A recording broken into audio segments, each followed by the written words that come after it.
Rant time. Hey ladies, it is Wednesday and it is Jess, and before I get into the two topics that we have for this week, I just wanted to reiterate what Haley said in her last video in case you didn't watch it or you didn't get a chance yet. So we are going down as a channel from having 6 days a week to 5 days a week, Monday to Friday. It's just going to allow us to make more consistent videos, make better videos. I think it makes more logical sense. And Lauren is going to be stepping down to be a substitute because she needs more time for herself right now.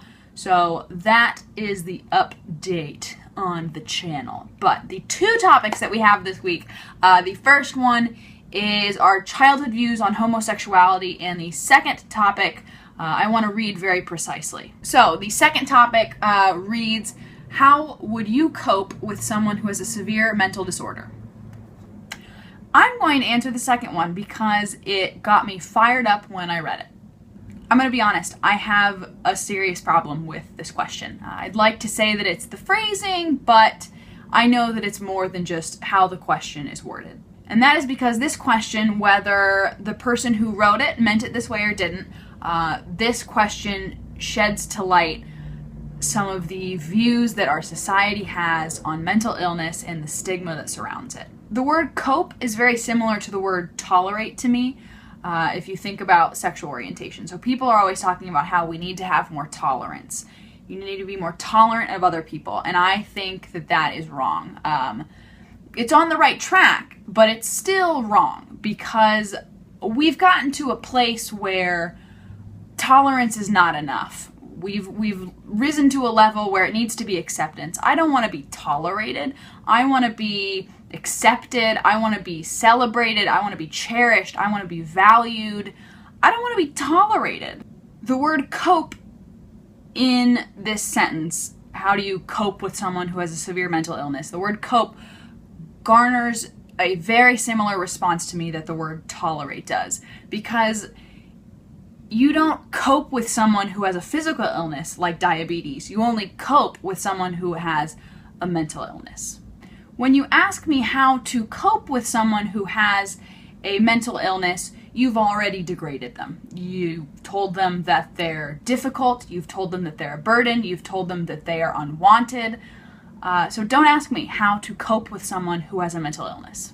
There was a really good TED Talk that I watched recently, and it was about depression and suicide and stigma, and it was given by a 19-year-old comedian named Kevin Briel, who also lives with depression. And he gave a really good example of, or an illustration rather, of stigma in Western society. And he asked us to think about, what would you feel more comfortable doing? Making a post on Facebook saying, I'm having trouble getting out of bed because I hurt my back, or I'm having trouble getting out of bed because I'm depressed.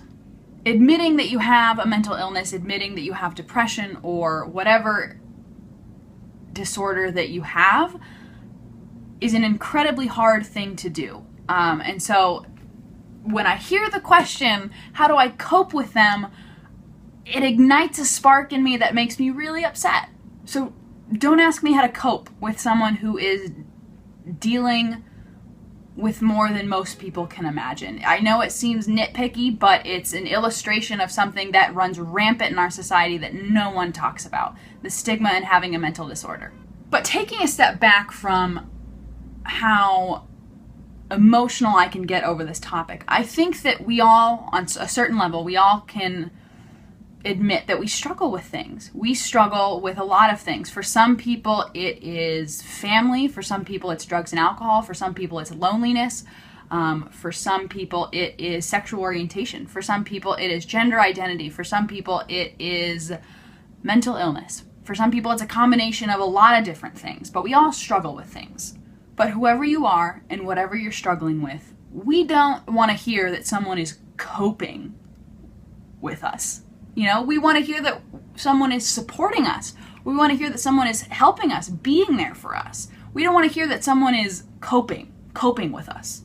So that's my advice. The question should not be, how do I cope with someone who has a mental illness? The question should be, how do I support them? How do I help them? How do I be there for them? How to be the best mother, father, brother, sister, partner, friend, aunt, uncle, cousin, grandparent, grandchild, whatever it is, how to be the best person you can be for your loved one who has a mental illness, not how to cope. And that starts with listening. It starts with compassion. It starts with respect. It starts with acknowledging the biases that are so ingrained within us. It's about reaching out for help and getting educated about this stuff. And I hope beyond hope that this message reaches someone who is watching this video who needed to hear this. That's really what I want. So I will end my rant there. Those are my thoughts. Let me know what you guys think in the comments down below about this question, how to cope with someone who has a mental illness. Let me know what your thoughts are on stigma, all that kind of stuff. Share your experiences down below. I really appreciate you guys listening to this, even though I feel like I just ranted at you, but it's something I'm passionate about. I work in mental health.